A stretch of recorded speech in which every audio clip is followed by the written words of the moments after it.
Good morning. Thank you for joining us.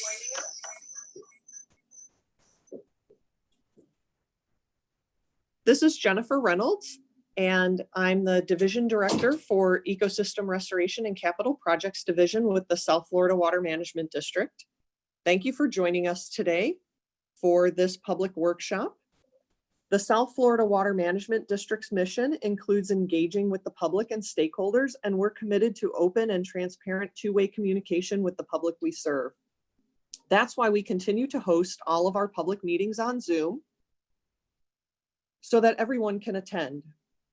We're cognizant of storm preparations across our area right now, and so we are also providing this meeting in a recorded version so that people can provide comment and ask questions even after this public workshop time period is over, in case they are doing storm preparations at this time. And so today's meeting involves the review process for a large permit that the district issues. Today, we are engaging the public on a permit unique to the Southern Everglades agricultural area basin landowners.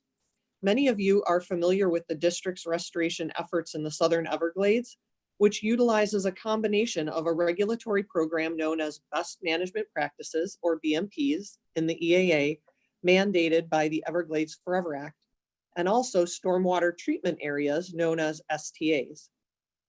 The regulatory program and the STAs together have helped to reduce approximately 7,000 metric tons of phosphorus from leaving the EAA. The BMP program alone has prevented 4,000 metric tons of phosphorus from leaving the EAA. State law requires 25% annual reduction, and the EAA routinely meets or exceeds this requirement. The topic of today's meeting is the continuation of BMP research in the EAA basin to review their effectiveness and to improve the science behind BMP implementation. We want to ensure continued success for the health of the Everglades. So thank you again for joining us today. Our workshop will include a couple of presentations. And so at this time, I will turn it over to Carmela. Welcome to our workshop this morning. My name is Carmela Bedregal. I am a section lead with the Bureau of Everglades and Estuaries Protection. As said by Jennifer, the purpose of this public workshop is the review of a proposed scope of work for best management practices, BMPs, research, testing, and implementation in the Everglades Agricultural Area, or EAA. This research is mandated by the Everglades Forever Act, implemented through Works of the District rules. It's sponsored by the Everglades Agricultural Area, Everglades Protection District, or EAAEPD, and it's conducted by the University of Florida Institute of Food and Agricultural Sciences.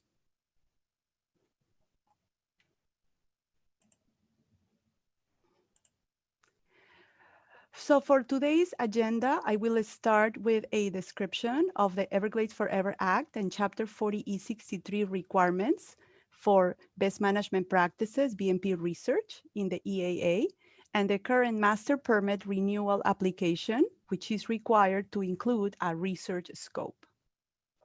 This will be followed by a detailed technical presentation by Dr. Samira Daroop, the lead researcher with the University of Florida IFAS, representing the permittees. And we will end with a public comment discussion portion for attendees to participate. So in 1994, the EFA mandated that rules 40E6, that Works of the District rules be amended to include a comprehensive program of BMP research, testing, and implementation to address water quality standards within the EAA and the Everglades Protection Area. The framework provided by the EFA established that the research would be conducted by qualified experts to identify appropriate BMPs. The BMPs would be field tested in a sufficient number of sites representing factors affecting BMP design and effectiveness, and that the district would conduct research in cooperation with the EAA landowners to identify parameters that were not significantly improved and develop further BMP strategies. Accordingly, Chapter 40E63 was amended in 1997 to incorporate the BMP research program under Part 3. The rules comprising the program are required to be reviewed every 5 years and amended if necessary. As a result, since 1997, EAA landowners have sponsored a BMP research program through a 5-year master permit that has been issued to the EAAEPD. The scope of work approved under the Master BMP Research Permit must meet 6 criteria as indicated in this slide. It needs to provide verification of BMP effectiveness at a sufficient number of representative sites to reflect soils and other factors that affect BMP design and effectiveness. It needs to monitor, develop, test, and implement BMPs for parameters that had been identified by the Florida Department of Environmental Protection, and that were particulate phosphorus, specific conductance, atrazine, and ametrine. It also needs to have an education program to prevent the misapplication of pesticides, and the research should be initiated within 6 months of approval of a scope. In accordance with these criteria, the following research scopes have been approved under the master permit. The research has included phosphorus BMP effectiveness studies at 10 representative farms. Also studies with focus on particulate phosphorus and conductance in 3 farms. And a statistical evaluation of historic research permit data, demonstration of a comprehensive particulate phosphorus BMP, and evaluation of a floating aquatic vegetation or FAV control BMP. Which brings us to the currently proposed scope for the 2020-2025 period. And this research is entitled Implementation and Verification of BMPs to Reduce Everglades Agricultural Area Farm Phosphorus Load, Evaluation of Performance Differences of EAA farm basins with similar BMPs. This slide provides a chronology of the master permit renewal application process and the scope of work review. All of the current and historical information can also be found in epermitting, our district website. So in July 2019, the final report for the floating aquatic vegetation control BMP research was approved. And in November of 2019, the scope of work for the 2020-2025 period was submitted. In December of 2019, the district issued a letter requesting for additional information, and a response from the applicant was received in April of 2020. On June 1st, the district issued a second letter indicating items that needed still clarification from the scope, and the EAAPD provided the district with a waiver of the 90-day time clock, giving the South Florida Water Management District additional until September 15, giving additional time for agency action. Today, we are going to be reviewing the currently proposed scope of work, which was submitted on July 13, 2020.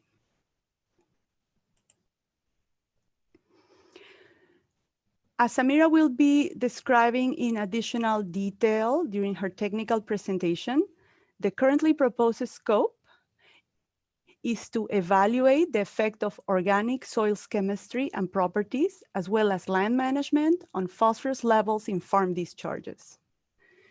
The hypothesis is that prior agricultural use, deeper soils, higher organic matter, and lower inorganic mineral content are factors that may cause higher total phosphorus in farm discharges.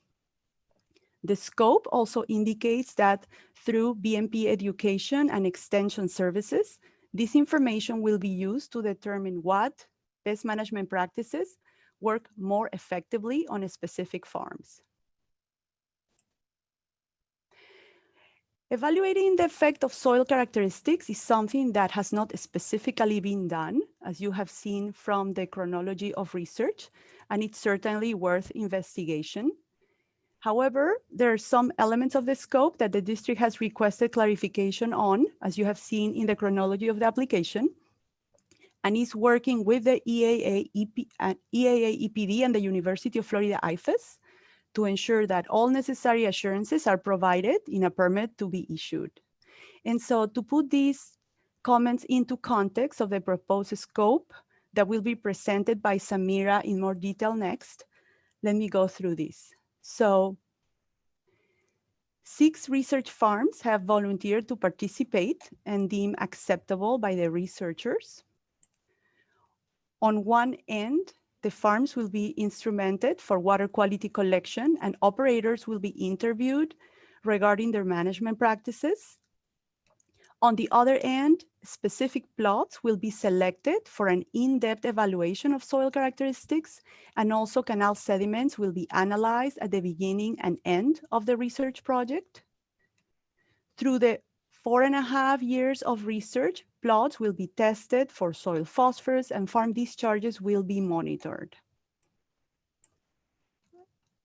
Annual reports will also be produced, as well as BMP outreach conducted.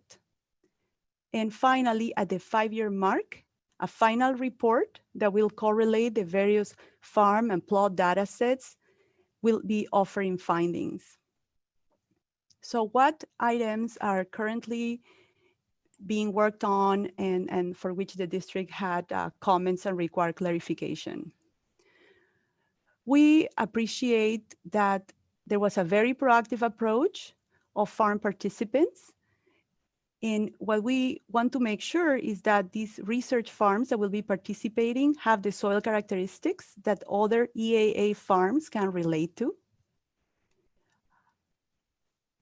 Regarding plot selection, the plots are the keystone of the research. And instead of following a random approach, we think that probably agreement on which are the best plots to be selected is something that should be a check item in the process. Having replicate plots and maybe even depending on the type of crops that will be investigated for each plot, starting maybe at the plant cane in the first year of research and then moving on. We want to make sure that we have representative crops and uses. One item that is indicated in the hypothesis as a potential effect is prior land management. And this is a characteristic that it's difficult to quantify. So we certainly think that it would have been more objective or improve the objectiveness of the study to try to have either certain water quality parameters or soil analysis that could differentiate what is a legacy type land management versus more recent sources. Based on what has been explained from the situation by the researchers, this does not seem to be possible. The next item on which the district has asked clarification were on the statistical analysis. Besides the sorption isotherms that will be produced, there is still a little bit of the specific methods of analysis are not fully explained. And what is expected is that as the data are collected, the data sets will point out to what the most appropriate statistical analysis or modeling will be. So we want to make sure that as the data are produced every year, we keep like track and conversation on what the best statistical analysis will be.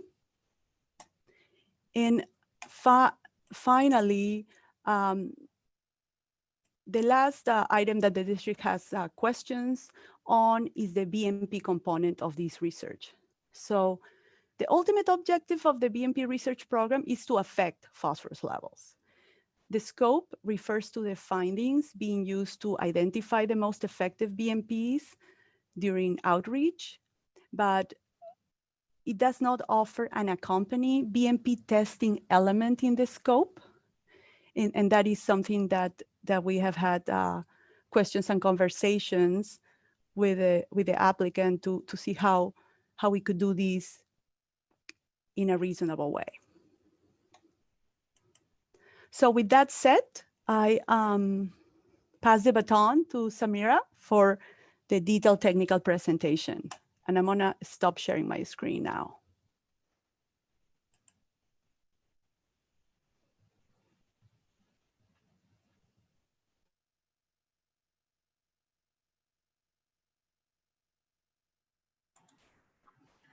Thank you, Carmela.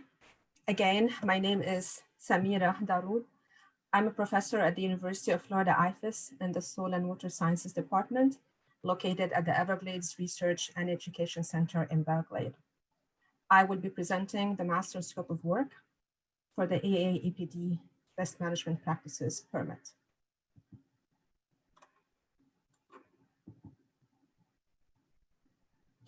I will start by going briefly through the best management practices table that is implemented in the EAA, and then talk about briefly about the previous BMP research program, and in detail about the proposed BMP research of work.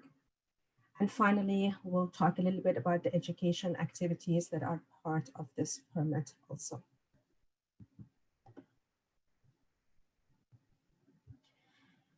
The BMP program is in the Everglades agricultural area was implemented basin-wide in 1995. 25 points are required.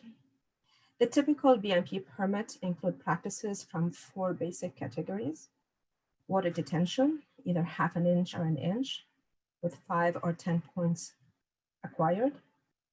There's fertilizer application controls, fertilizer content control, including soil testing and fertilizer spill prevention. The 4th category is sediment control, which really impacts particulate phosphorus.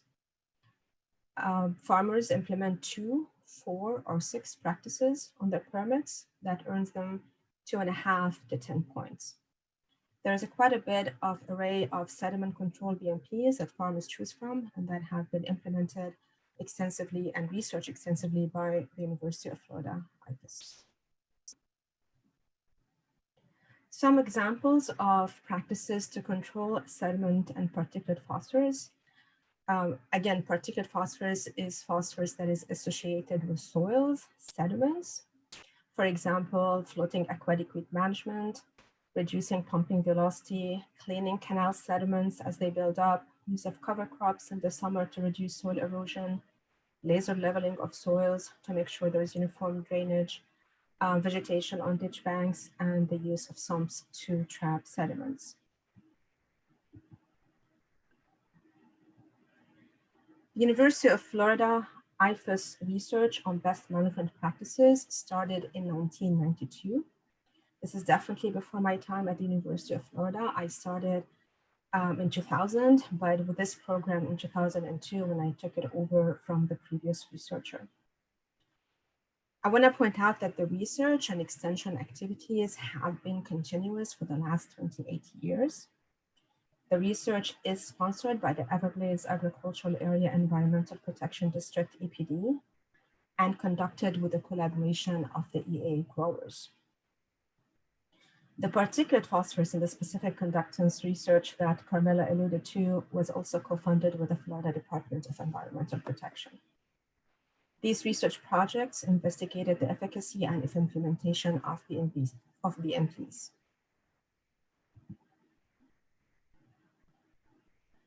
So there has been quite a bit of projects that have been conducted in the past. Results are published. All of these results are used in our BMP education training. As mentioned earlier, the BMP efficacy was the first one, was conducted on 10 farms when this program started. We did quite a bit of research on particulates and dissolved phosphorus, trying to figure out the particulate phosphorus sources, how they're transported, and how to reduce that fraction of phosphorus. Quite a bit of research also on weeds, floating aquatic vegetation in canals, the impacts on the loads, as well on canal sediment generation and how, again, to reduce the generation and the transport of sediments. Finally, we've done statistical analysis on data that we have collected in the past, as well as from the water management district databases. All of this research is published, and again, we use them in our BMP educational training.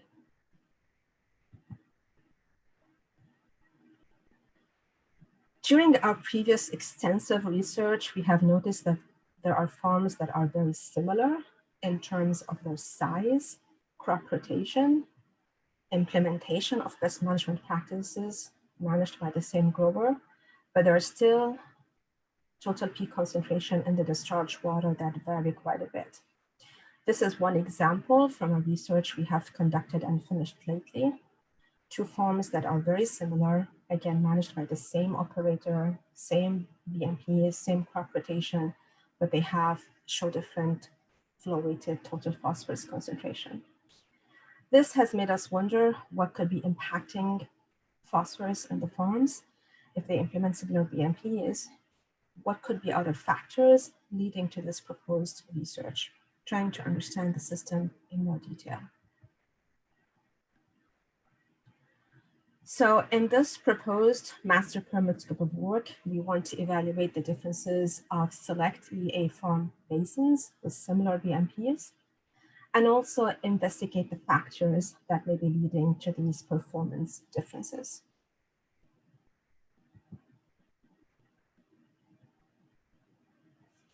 We are focusing on the soil and the impact of the chemistry of the organic EA soils on TP concentrations and loads in discharge water. The phosphorus cycle in histosols, which are the organic soils, histosols, is complex due to the high soil organic matter content, the organic forms of phosphorus, but also the inorganic forms, mostly related to iron and aluminum oxides, as well as calcium and calcium carbonate. You can have iron transformations also as a result of periodic wet and dry cycles. The iron and aluminum oxide content of histosols is increasing because, especially in shallow soils, because of more mineral content compared to deeper soils, also less organic matter content and less organic phosphorus. So there's definitely a bit of shift in soil chemistry that is worth investigating on the impact, again, of water quality. Just to give you kind of a brief description of EAA soils, all EAA soils in the Everglades agriculture area are organic, so they fall into the histosol soil order, but they can be quite different in terms of their properties. Soil depth, which we will talk about quite a bit, refers to the depth of the organic horizon, which is the O layer above the bedrock. The composition of bedrock is mostly calcium carbonate, but you might find some sandy texture bedrock. There's also, of course, transitional soils which have more sandy material in them. The organic matter content of the O horizon varies in our soils now, probably from 75 to 85% organic matter, sometimes a little bit lower, like 70%. East of the lake, in the red, you will see the Torres series. The Torres series is different because it has more mineral material, 35% mineral material, so 65% organic matter, and it's different from the other soils. Terracea is another deep soil, so both Terracea and Torre are greater than 51 inches in terms of the depth of the O horizon, but Terracea has more organic matter in it.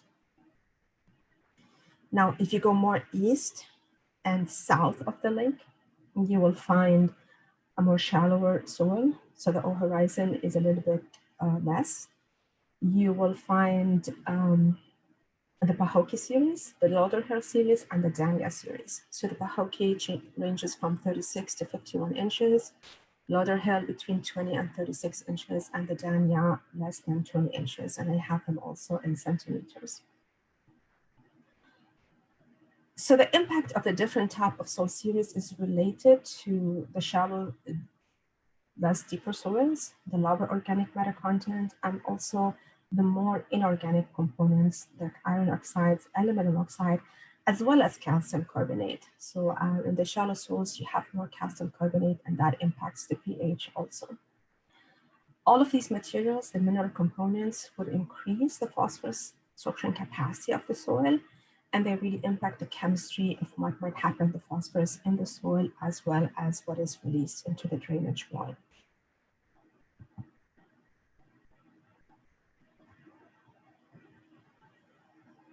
Although all EAA farms implement BMPs in a similar manner, there are still differences in farm discharge concentrations and loads.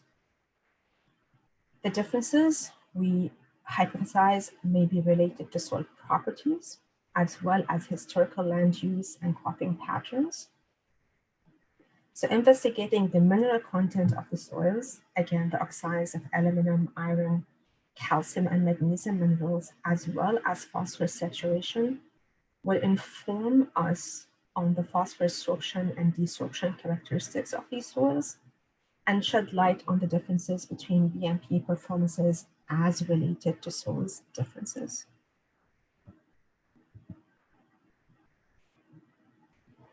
Our hypothesis is phosphorus in drainage water is impacted by historical land use, which may impact the soil level.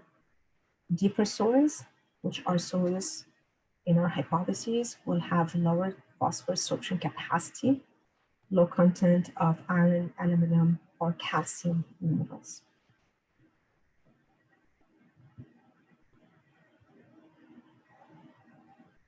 The objectives are to determine the differences in performance in select farms in the EAA basin by evaluating the impact of soil chemistry and historical land use on peak concentration and loads on these farms.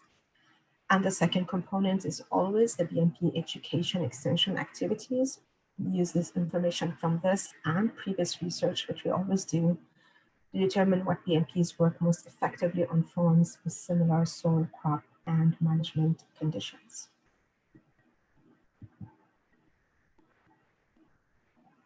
We have selected 3 farm pairs, so a total of 6 farms to conduct this research. Each of the paired farms are within the same sub-basin to reduce variability in soil composition and characteristics between the paired farms. So we have the first pair formed in red in the S5A basin. And I have the acres of these basins also between the parentheses. So these are big farms. One is over 5,000 acres and the second is over 9,000 acres. The second pair farm in the blue is in the S6 basin. And the third farm part in the green is in the S7 basin. So we have that geographical variability representation to represent soils from the S5, A, S6, and S7 basins. The paired farms have the same farm operator. They have the same best management practice plan that is typical of other farm plans.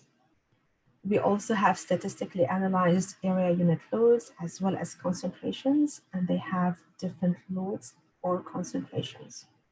So basically we chose farms that are very similar, but their loads or concentrations are different, so we can test our hypotheses, what might be impacting and leading to the difference BMP performance on these paired farms. I also want to mention that selecting these farms ahead of time will save us a lot of money and time, save us a lot of time, and we are able to start the project right away after the BMP permit is approved.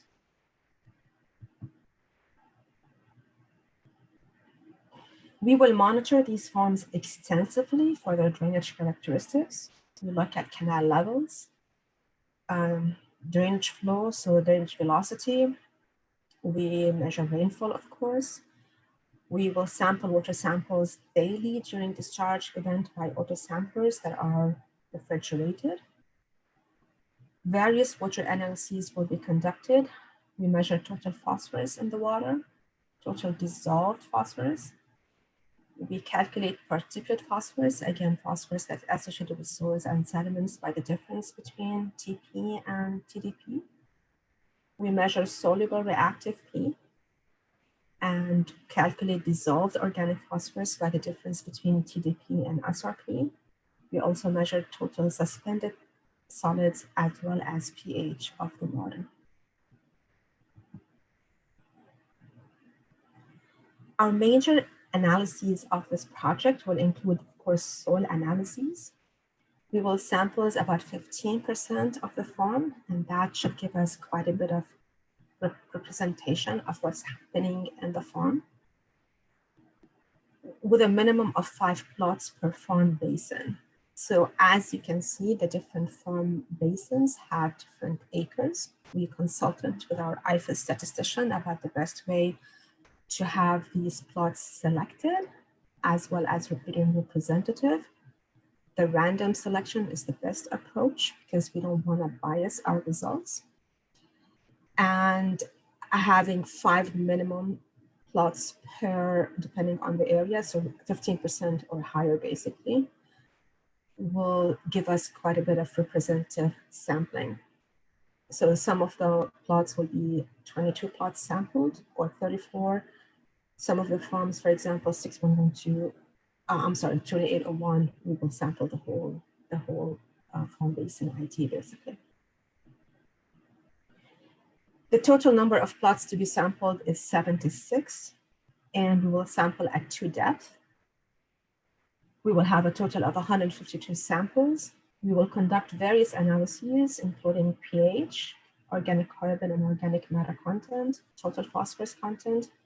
We will measure available phosphorus content 2 ways, extracted with water, which gives us really kind of the instantaneous phosphorus available in the soil, as well as maleic extractable phosphorus, which represents kind of a long-term availability of phosphorus. We will measure soil depth. We have the soil series and the soil depth from the Web Soil Survey from the USDA and RCS. But of course, we will measure the soil depth and look at the variability between the plots. I think that will be an important component of what we do. In addition, we will be looking at the content of phosphorus saturation in our soils. This will inform a little bit on the legacy of phosphorus that Carmela was talking about, because phosphorus saturation and how much phosphorus is in the soil indicates of what has been done in the past. The phosphorus saturation that we have chosen to do is extract by maleic. We can extract maleic extractable iron and aluminum and calculate a phosphorus saturation ratio by dividing phosphorus over iron and aluminum. There's the formula on your screen to get a phosphorus saturation ratio. So calculating phosphorus saturation ratio in the different soils, we will also calculate the phosphorus storage capacity from the same analyses. We will look at the relationship between phosphorus saturation with extractable phosphorus in our soils. And again, this will inform us how much water, phosphorus extractable water, and how it relates to the phosphorus saturation ratio in the soil.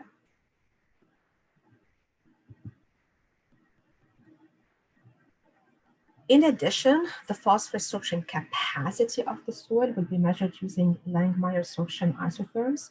This will provide an estimate of the phosphorus sorption capacity. It will also give us a maximum sorption, the phosphorus sorption maximum, which is a very useful information to have, as well as the average sorption strength of the soil, because phosphorus sorption can also desorb from the soil. For calculation, we will be using the linear form of Langmuir. Normally, in this experiment, in these testing, soils are equilibrated for 24 hours with various concentration of phosphorus. So it can range, and we will test the ranges of values. And then for each one, we can determine how much phosphorus is sorbed on the solid phase of the soil after 24 hours. As sorption isotherms are then constructed to give you that maximum sorption, as well as calculate K, which is a sorption constant. So this maximum sorption capacity will be calculated, will be compared with different soils, but we will also, using the different properties that we have measured, including organic matter content, the mineral content like iron oxides and aluminum oxides and pH, will give us a really good comparison on what is impacting the sorption capacity and how it correlates with these values.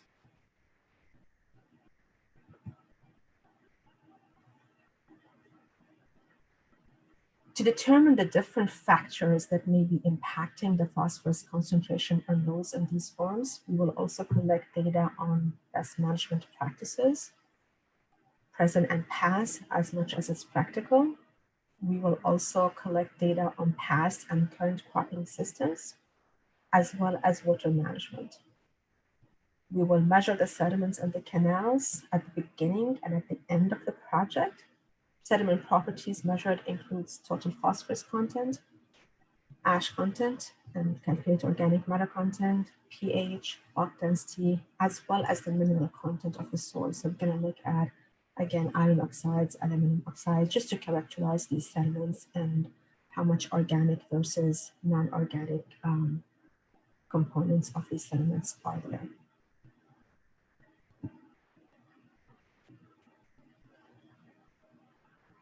Different statistical analyses will be done.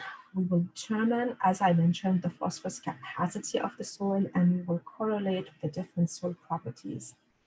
Again, our main objective is to understand the impact of soil properties on phosphorus loads and concentration in the water.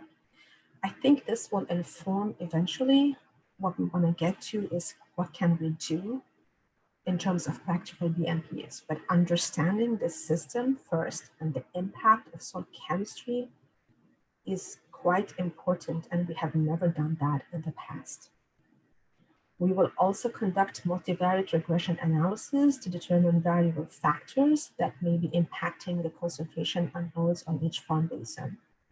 We have tried to pair these forms as much as possible to have things stagnant in terms of BMPs, but all of these, and cropping practices, but all of these will be collected and we will include them in our regression analysis.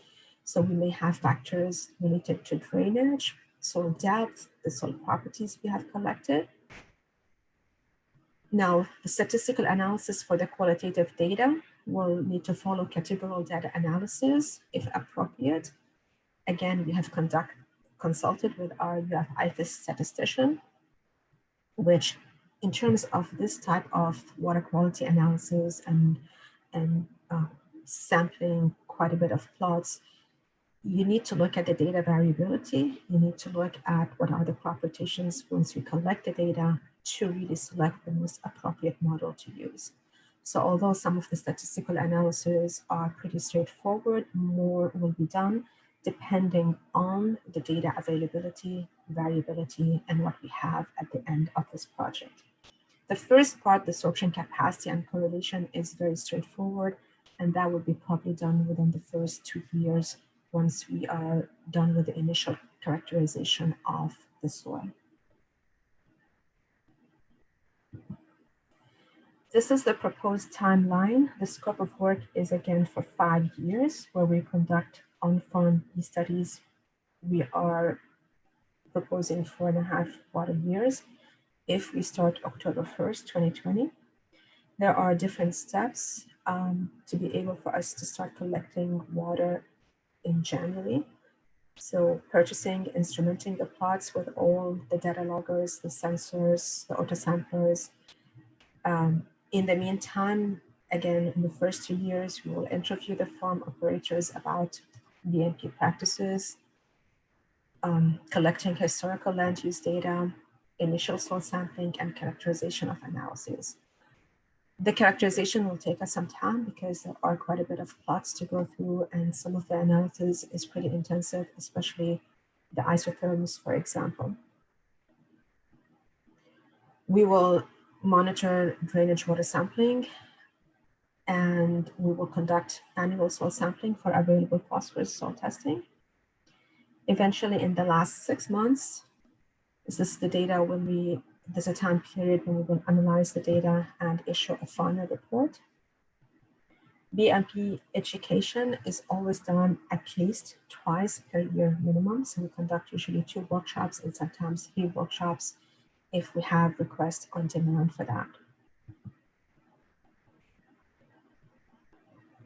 Our deliverables is normally an annual report in July to the EPD as well as to the Water Management District.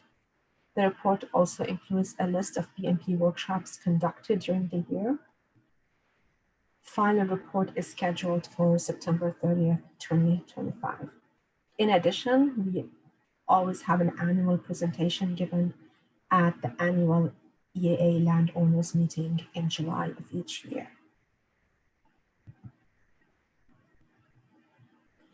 A very important part of our scope are the educational activities. We have BMP workshop training and seminars that last about 5 hours. We do them twice yearly at a minimum. We have them both in English and in Spanish now. We conduct these training seminars in collaboration with various growers that share their practical experience with the rest of the growers. We normally reach about 200 to 250 participants every year. We have experts both from EAAEPD Extension in Palm Beach County. We have experts from our center at the Everglades Research. We also have experts that talk from the Fort Lauderdale Research and Education Center. And we really encompass all different aspects of the BMP training, whether it's soil testing, rainfall detention, management of water, sediment controls, BMPs, and again, the practical applications when we have growers come and talk about the different aspects of it.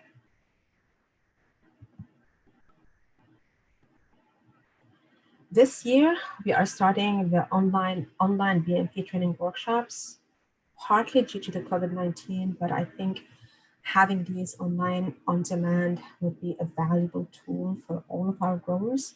This will be hosted on the Campus Extension Online Learning at the University of Florida Extension website. We are in the process of finalizing and posting things. We should have a release for the English language one in August. The Spanish one will be done in September. We will have 6 modules, again, that cover the entire BMP training programs and the BMP table. Again, soil testing, fertilizer application, pesticides, as Carmela talked about, sediment controls, water management, practical application. To make sure the attendees complete, we will have quizzes to be able to issue certificates of completion. We also offer CAUs from the Florida Department from FDACS. These will all be always available, so the attendees can finish at their own pace, and the roster registration renews every year. We are hoping, of course, in addition to the online BMP trainings, to come back and offer in person once the COVID-19 crisis is gone. Finally, I would like to acknowledge the EAA landowners for their collaboration and having us on their farms and participating with us not only in the research, but also in the education activities. I would also like to acknowledge the Everglades Agricultural Area Environmental Protection District, EPD, for their continued support, and also the South Florida Water Management District for their help and support. Finally, I would like to acknowledge my lab members, including my chemists, students, and postdocs. My lab is certified, is a MELAB certified for phosphorus analysis, and we follow the 2016 TNI standards. We actually had our audit a few weeks ago. And with that, I will stop and give it back to Carmela.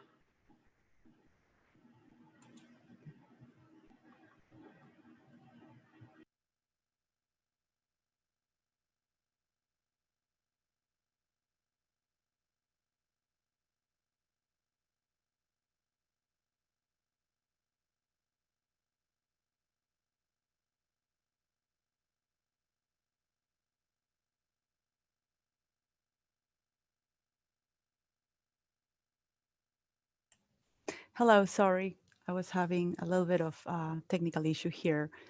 So thank you so much, Samira. So now, after hearing from Samira, let me just bring you into what the next steps of the process are going to be. So today we're having our workshop and the public comment period is beginning. We are going to be working closely with the EAAEPD and the University of Florida IFES, communicating on how this permit is going to be, completed. And our goal is to have the permit posted by August 24. By August 31st, we are ending our public comment period. And the goal again is to have the proposed permit posted to ePermitting by September 7th. And September 15, as said earlier, is the last day for agency action. So all comments and questions, besides the time that we're going to have today, they can also be sent to myself at the address indicated on the screen, and also please with copy to my email address. And if you have any questions or requests, my phone number is also on the screen.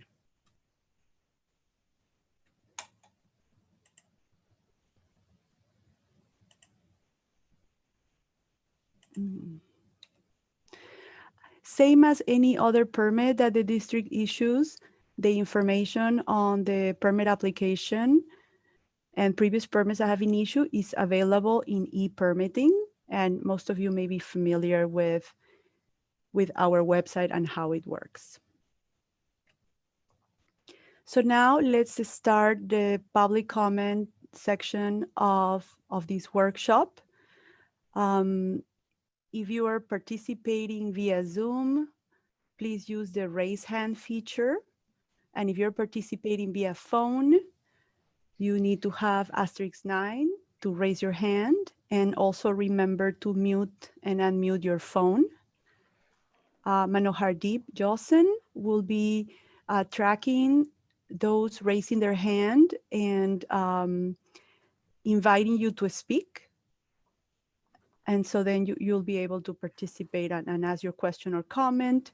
If you wanted it to be directed to Samira or myself, you can do so. And with that, we'll start this part of the workshop. Good morning, everyone. This is Manohardeep Josen. I work as a lead scientist at the Everglades Estuary and Protection Bureau. And thank you, Carmela and Samira, for a very interesting and wonderful presentation. At this time, I would like to start the session, which will be focused on the public comments. And our first public comment is from Mr. Gary Ritter.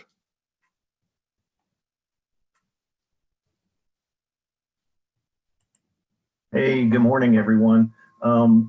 First off, Carmela, Samira, great presentations.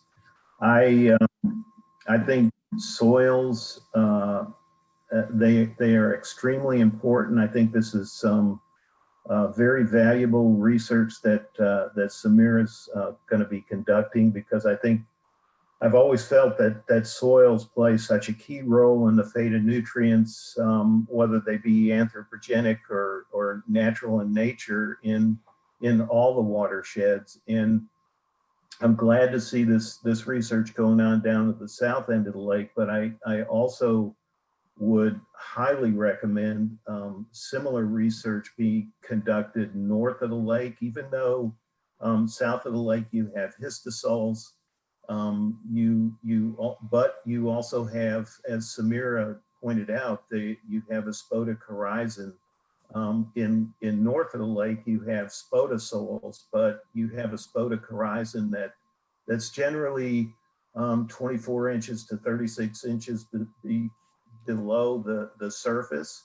And with the large flood control canals north of the lake that have cut into the natural spodochorizon on the north end, it would be interesting to find out and do similar studies as in terms of the fate of nutrients coming from that spodec horizon and how, you know, their mobility through the sandy soils versus the organic soils. But again, I am glad to see the Water Management District starting to put some focus on soils and their impact in terms of nutrient transport through these watersheds. And thank you again, great presentations, and I appreciate the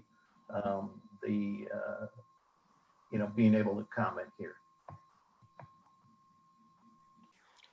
Thank you, Gary. Thank you, Gary. Our next comment is from phone number 561-762-5372. Yes, this is Drew Martin. I'm with the Waxahachie group of the Sierra Club. And as an 8-year member of the Palm Beach County Soil and Conservation District, I'm glad to see the focus on soils. Soils are extremely important in both preserving the environment, but also in holding nutrients. And our hope is eventually, as we understand more about the soils, that we can reduce the amount of chemicals, which I believe is your goal as well from your presentations. I'm glad to see that you're looking at pesticides as well. I think that's very important. Pesticides and herbicides have been really used extensively. Industrial agriculture has become, in the 50s, 60s, 70s, and 80s, overly dependent on chemicals. My hope is that as you become, and you have better knowledge of this, that we'll be able to reduce the number of chemicals that are being applied to these various fields. The other thing is to get buffers that capture much of these nutrients and restore some of the natural soil the way it was before, and some of the natural areas, so that amongst the crops themselves can act as natural buffers, or even possibly we can have some of the natural sawgrass along the edges of the crops capturing some of these nutrients. But again, thank you for your excellent presentations. Thank you, Drew. We have no more hand raised. I'll wait for another 10 seconds.